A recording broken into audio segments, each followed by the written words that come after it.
Telugu moral stories. Ramapuram అనే గ్రామంలో శ్రీనివాస్ రాధిక అనే ఇద్దరు దంపతులు ఉన్నారు. వాళ్లకి ఇద్దరు కొడుకులు ఉన్నారు. వాళ్లు పట్నంలో ఉన్న చిన్న కంపెనీలో ఉద్యోగం చేస్తున్నారు. ఒరే అబ్బాయిలు, ఈ సంవత్సరం మీ ఇద్దరికీ పెళ్లి చెయ్యాలి అనుకుంటున్నాను. ఈ ఇద్దరు ఏమీ అంటారు?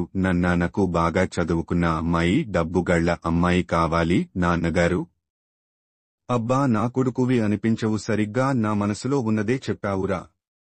నాకు మంచి అమ్మాయి, కట్నం అవసరము లేదు. గుణవంతురాలు, సంస్కారం తెలిసిన అమ్మాయి, చదువుకోకపోయినా పర్వాలేదు. పల్లెటూరి అమ్మాయి అయితే ఇంకా మంచిది నాన్నగారు.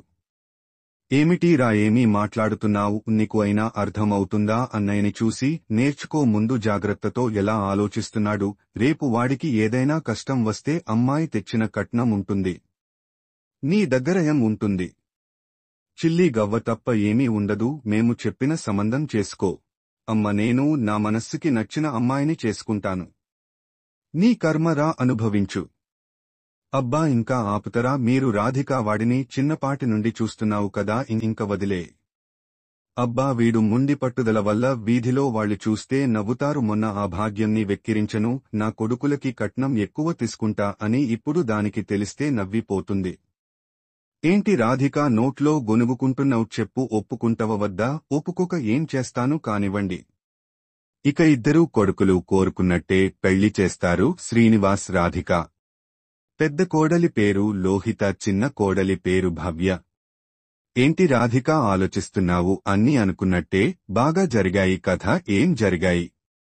నాతలకే నాకు చిన్న కోడలు ఏమాత్రం నచ్చలేదు. రూపాయి కట్నం లేదు, ఆస్తి లేదు. భవ్య పొద్దున్నే అత్త మామయ్యలకి కాఫీ తీసుకొని వచ్చింది. మామయ్య, లోహిత ఏది అమ్మా అని అడుగుతాడు. మామయ్య, లోహిత తన గదిలో నిద్రపోతుంది అని చెప్తుంది. దీంతో శ్రీనివాస్ రాధికతో, చూడవే, రూపాయి కట్నం తీసుకోనిరని మన కోడలు పొద్దున్నే లేచి వంట పనిచేసి మనకి కాఫీ తెచ్చింది. నువ్వు అడుగుతున్న కట్నం తెచ్చిన నీ కోడలు బరెడు పొద్దెక్కిన ఇంకా నిద్రలేయలేదు అంటూ నవ్వుతూ చెప్తాడు. అప్పుడే లోహిత వస్తుంది. నాకు వెళ్లి కాఫీ తీసుకురా అంటూ చెప్తుంది భవ్యకి. భవ్య ఏం మాట్లాడకుండా వెళ్లి కాఫీ తీసుకుని లోహితకి ఇస్తుంది. షీ, ఇది కాఫీలాగా ఉందా? అస్సాలకి మా అమ్మమ్మ వాళ్ల ఊరిలో బర్రెలు తాగే కుడితలాగా ఉంది అని తిడుతుంది. కాని భవ్య ఏం మాట్లాడకుండా గమ్ముగా ఉంటుంది. చదువులేని మొద్దుదానికి ఏం తెలుస్తాయి రుచులు అని తిడుతుంది రాధిక. ఏంటి అలా మాట్లాడకు, భవ్య బాధపడుతుంది అంటాడు శ్రీనివాస్.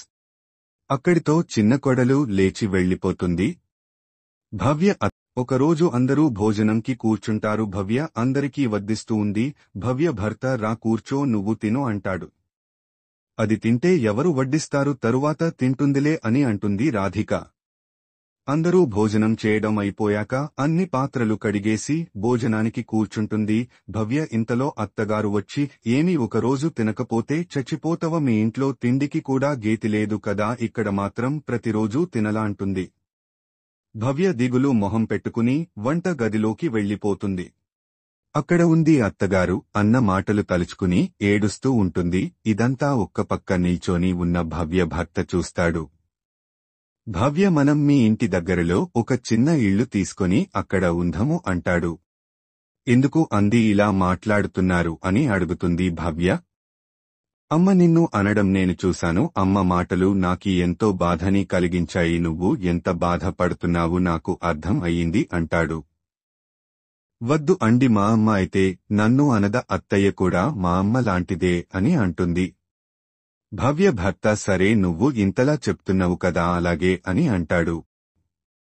ఇలా రోజులు గడిచిపోతూ ఉన్నాయి. ఒకరోజు అత్తయ్య మావయ్య హాల్లో కూర్చున్నారు. లోహిత బయటికి వెళ్తుంది. ఏంటి అమ్మ, లోహిత ఎక్కడికి వెళ్తున్నావు అని అడిగింది. నా ఫ్రెండ్ వల్ల ఇంటికి వెళ్తున్నాను అత్తయ్య అని చెప్పింది. సరే అమ్మ, జాగ్రత్త, త్వరగా వచ్చేయి అని చెప్పింది రాధిక. అందరూ హాల్లో ఉన్నారు. చీకటి పడిపోతున్న లోహిత ఇంకా ఇంటికి రాలేదు. ఏవండి, చిన్న కోడలికి ఫోన్ చేయండి, ఇంకా ఇంటికి రాలేదు, నాకు ఎందుకో భయంగా ఉంది అని అనింది. అదిగో మాటలోనే వచ్చింది కోడలు అని అన్నాడు శ్రీనివాస్. రాధిక ఎక్కడికి వెళ్ళవు, ఇంతసేపు త్వరగా రమ్మని చెప్పగా ఇరుగు పొరుగు వాళ్లు చూస్తే ఏం అనుకుంటారు అని అరిచింది. లోహిత తన భర్త ఏం అనలేదు, నన్ను మీకు ఎందుకు నా ఇష్టం అంటూ కోపంగా అత్త చెప్పి గదిలోకి వెళ్లిపోయింది. అయ్యో, పెద్ద కోడలు ఒక మాట అంటే పడలేదు కాని చిన్న కోడలిని చేసుకున్న అప్పటి నుండి ఎన్ని మాటలు అన్నానో తిరిగి ఒక్కమాట కూడా అనలేదు. కట్నం కోసం చూసి బంగారం లాంటి నా కోడల్ని దూరం పెట్టాను అని మనసులో అనుకుంటూ బాధపడింది. ఇక అప్పటి నుండి చిన్న కోడల్ని ప్రేమగా చూసుకోవటం మొదలుపెట్టింది. దీన్ని బట్టి మీకు ఏం అర్థం అయింది? డబ్బుని చూసుకుంటే ప్రేమలు బందలు కోల్పోతాము. మనిషిని ప్రేమగా దగ్గరకు తీసుకోండి, మనం పోయేవరకు తోడు ఉంటారు.